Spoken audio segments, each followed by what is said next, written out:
एक 4-5 दिवस झालं मी बरंच असं व्हिडिओ बघते, पण काही संपूर्ण बघितलं नव्हतं. म्हणलं आज काय आहे नक्की या व्हिडिओ मध्ये. तर आज मी तो व्हिडिओ संपूर्ण बघितला. व्हिडिओ बघितला माझ्या पायाखालची जमीनच हादरली. कदाचित तो व्हिडिओ तुम्ही सुद्धा बघितलेला असणार आहे. तो कांचा बंधू बाबा का बिंदू बाबा आहे, तर त्यांनी केवढं मोठं मॅटर केलं या. बरं, हे मॅटर असं केलेलं आहे की माणसाचा अशा बाबांवरचा विश्वासच उडून गेलेला आहे.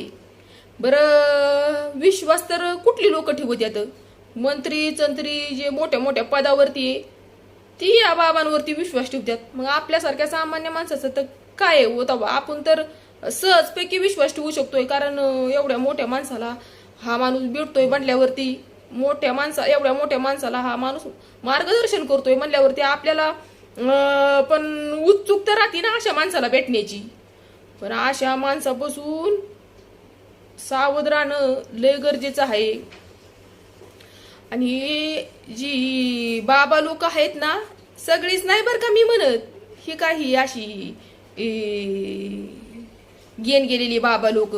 ही बाबा लोक जे आहेत ही विचित्र नाही म्हणता येत ह्यांना, विकृत म्हणता येईल यांना. कारण ही एवढी यांची घाणेरडी मानसिकता, एवढी बेकार मानसिकता. बरं, तुला कसं कवायना 4 रुपये भेटत होतं त्याच्यामध्ये तू समाधानी नाही, तुला तुझ्या दुसऱ्याच अपेक्षा बायकांकडून. म्हणजे काय बोलावं अशा बाबांना. अशा बाबांना काय बोलावं नाही, धरून चांगलं असे चौकामध्ये चांगलं काळटवण करून चांगला हाणाय पाहिजे असल्या बाबांना.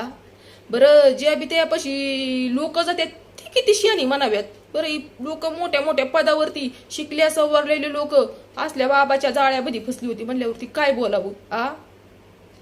आणि ह्या व्हिडिओद्वारे मला फक्त तुम्हाला एवढंच सांगायचंय, कुठल्याही असल्या बाबाच्या फंद्यात पडू नका. बाबाच्या फंद्यात पडू नका म्हणजे असं की जी लोक पैसे घेऊन जर आपलं भविष्य सांगत असली ना, तर असल्या लोकांच्या अजिबात ही बोलण्याला फसू नका.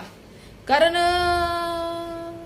पैसे घेऊन जर तुम्ही आमचं भविष्य सांगत असला तर बाबाचं भविष्य ह्या जयाला कळालं नव्हतं का.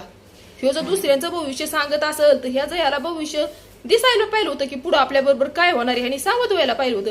ह्या जयाला भविष्य कळालं नाही, ह्यो काय लोकांचे भविष्य सांगत बसला या. हे पण जरा माणसानी डोक्यात घेतलं पाहिजे. पण ते कसं होतं माहितीये का, आपल्याला असं सामान्य लोकांना वाटतं की बाबा एवढी मोठी मोठी लोक जी मोठ्या मोठ्या पदावरती आहेत ही ह्या बाबाची गाठभेट, ह्यांची ह्या बाबाची गाठभेट झाली मग आपण म्हणजे लईच मोठा माणूस दिसतोय, म्हणजे हो खरोखरच साक्षात देवच उतरलाय धर्तरीवरती असंच आपल्याला वाटतंय ना. बरोबर का नाही. पण हे असले बाबा बिबांच्या अजिबात ही फंद्यात पडू नका. आता नॉर्मल आपल्या जे आपण मराठी लोक असतोय त्याच्यामध्ये नॉर्मल जन्मकुंडली, अजून ज्या पण वेळेस आपण मुला मुलीचं लग्न जुळवतो त्यावेळेस पण गुण म्हणजे गुण जुळतात का हे सगळं बघतो.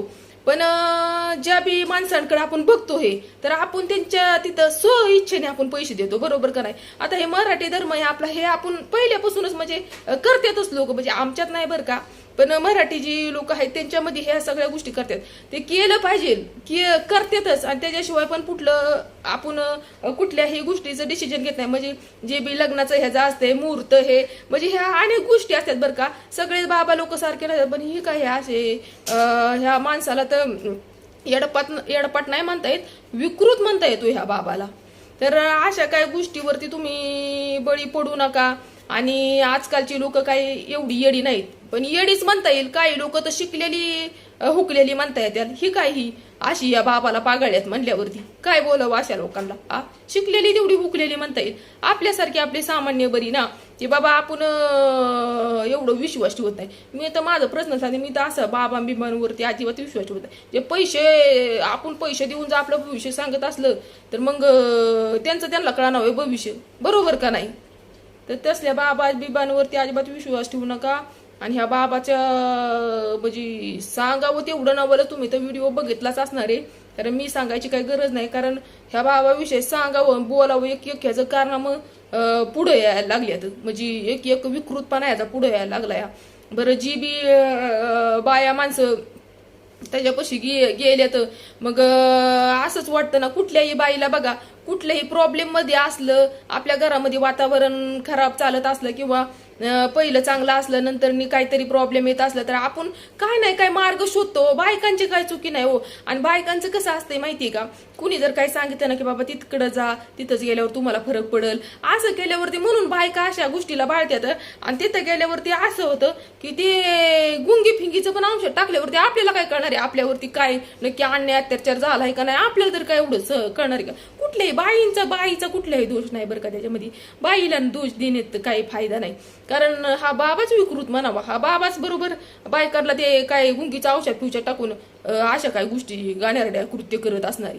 मला तर असंच वाटतंय, कारण कुठलीही बाई बळ ही एखाद्या माणसाला म्हणजे बाबा जरी असला तरी आपण कशाला की आपल्या घरामध्ये प्रॉब्लेम असलं तरच आपण कुठल्या बाबांच्या ह्याच्या अशा जाळ्यात फसतोय. बरोबर का नाही. फसतोय कशासाठी की बाबा आपलं घर संसार व्यवस्थित चालावं, जिथलं तिथं आपल्या घरामध्ये मार्ग लागावं, ह्यासाठी आपण असल्या काही गोष्टीला बळी पडतोय. पण माझं एक वैयक्तिक तुम्हाला सांगणं आहे बरं का, असल्या काय गोष्टीमध्ये हे नका लय नका बळी पडू. आणि आपलं